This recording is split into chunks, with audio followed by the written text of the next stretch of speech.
And my next guest is a very busy man. Almost 40 years on from starring in the original West End show, Michael Ball is returning. Who's that child there? I Returning know, to Les Miz. bless him. In June, he's taken over Steve Wright's Sunday Love Songs on Radio 2.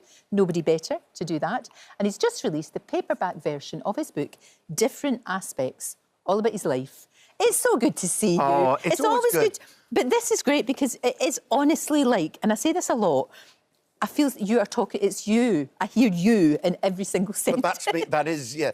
The way I went about writing it was by interviewing. I interviewed people that I'd done the show with originally, Andrew Lloyd Webber and Don Black, Charlie Hart and other creatives. And then I got someone to interview me because that's the way you find that if you just sit there, I don't know if you found it, if you just sit there and try and remember and then you need someone just to do that just have little thing. sparks. And so by talking to people who were there and somebody who'd done a bit of research, I was able to compile... It's really good. And what I like about it as well is, you know, it's called Different Aspects, and of course a lot of it is about aspects of love. Yeah. And which was a big success, but kind of underrated in many ways. And it's really hard to reheat that souffle. You have no idea. It is. Well, I do, because I've read this, yeah. I know. I mean, because I'm writing this as we're putting on the production. I know. So there are kind of two things that we're looking at. We're looking at the original production, me then, how I got the role, my life, how love it changes changed, everything. all of that. And then this idea to remount it, to see what would happen. And we did. And so the other half of the book is looking at the glories and the pitfalls and the triumphs and the tears of putting on. But I thought the book would be coming out in the October and the hardback, and then the show would finish in the November. But no. I had a really good final chapter because we had our closing notice. Yeah, exactly. And so it just shows you with all of these things, you would have think the stars would align. You've got you've got, you know, beautiful theatre, you've got everything, Andrew Lloyd Webber, the whole thing. But it's just sometimes it doesn't always work. It just doesn't. And it was a show that was controversial at the time when it happened. It was a show that it's a very niche thing. Yeah. People who saw it and loved it. They really loved it. Yeah. But it was challenging, and for some people, they want a tap dance and a big zhuzhy number, and that's not what this was about. This was Andrew going into different areas. Yeah, very much so. But I like the fact that you're so honest about it as well. You've got to be. Well, exactly, and you always are. Things are great right now. You've got so much going on. Yeah, they are. So much going on. They are. Les Miz. First of all, 40 years, that's nuts. Yeah, it is, isn't it? So this year is my 40th year. 1984, I got my first job. A year after that, there I am in the original cast of Les Miz. That's not you in the frock. That's you the other Sadly, no.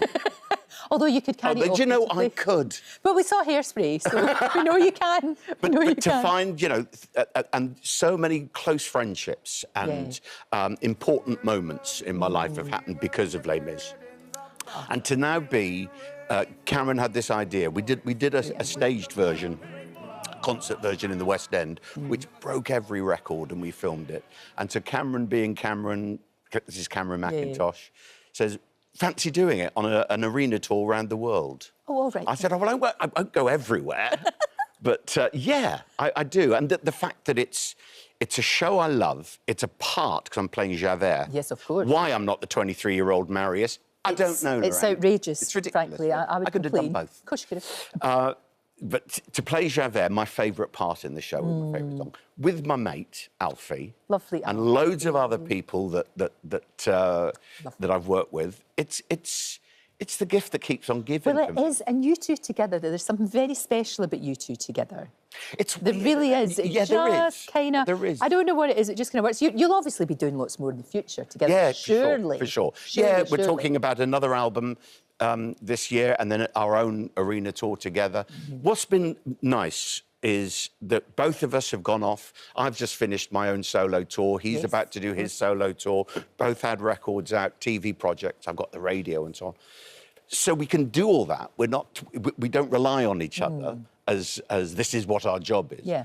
We can go, yeah, mate, do you fancy it? Yeah. And it's quite, and it's like a joy, it's like a wee treat. Yeah. For you and for us. Exactly. Yeah, exactly. Which makes it very special. And there's no side to it, and it's very lucky.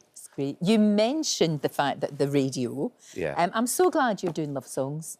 I really am. I just thought, when gosh, Steve Wright, what a legend. And that was a shock, a real shock when he died. Very, very shocking. And he sort of thought, oh, I wonder who's going to do that. And it just works. It's just the perfect fit. And I think he would be proud. He would be happy. Well, we did get on well. We were really good. Yeah, we were really good mates. He was so full of advice, and there was no finer radio. Oh, he amazing. lived and breathed He it. did. And was constantly I still creating. miss him in the afternoon. Of course. I still miss him. I do. So good. But you know, my show that I do now was always on after Steve. Right. Steve would hand over to me. And I love that show. I love the show we've created there. But this opportunity arrived, and I thought, this is legacy radio, It is. you know? This is appointment radio. This is what I do. I get up on a Sunday morning. You want to be chilled. You want to hear beautiful stories. You want a hug from the radio. And that's what you do. Well, that's what I want to try to do. Oh, you will. You will, for sure. Well, I'll do my level best. You will be absolutely fine. I can't wait. What do you want the first song to be? Well, I'm not sure. I mean, I just love all these. What's your favourite love song? Mine, I've got Power of Love, I love. You know, the beautiful song, Frank Keats song. There's a beautiful song called Careful by an artist called Horse, who's a Scottish singer. She's amazing. And that song is the song that's going to see me off when I told her. Oh, OK. Yeah. That's cheery, isn't it? Yeah. That's a cheery one. And this, to start the new era of love songs, is Lorraine's funeral song. Thank you. And I thank you very much. Thank you very much. That's a wee gift. It's a beautiful song. I can't wait to hear you in that. And the book, of course, Different Aspects, out now. And congratulations on yours. Oh, I'm so excited. I remember us talking about it last time. And you going, I don't know. I know. And I've got to be starting on the second one, which is I. Brilliant. I know. Good luck, and I'll see you real soon. Oh, I hope so. And thank you so much for coming in. My and pleasure. I can't wait to hear you. It's just going to be part of my Sunday.